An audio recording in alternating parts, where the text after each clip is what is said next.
In this video, I'll show you several ways to manage your project schedule inside Pool Builder Geek. We'll cover updating phases from the timeline, making schedule changes within job details, rearranging phases, and using the calendar for drag and drop scheduling. Let's get started. Timeline View provides a quick visual overview of the entire project. Phases can be updated directly without opening any additional menus. For example, simply select the phase card. You can set the status, you can assign it, and you can schedule the date, so let's say next Monday. You can even add an activity feed post to this specific phase. This is a quick, easy, and efficient way to keep phases and jobs up to date.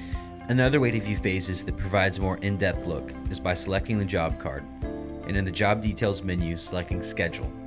From here, you can see your phases, you can schedule, you can assign, and you can set the status. We know that not all jobs are the same. That's why I created the system to be flexible. To reorder phases, all you have to do is drag and drop. It updates the timeline automatically and is great for larger schedule adjustments. The calendar view provides the easiest visual way to reschedule work.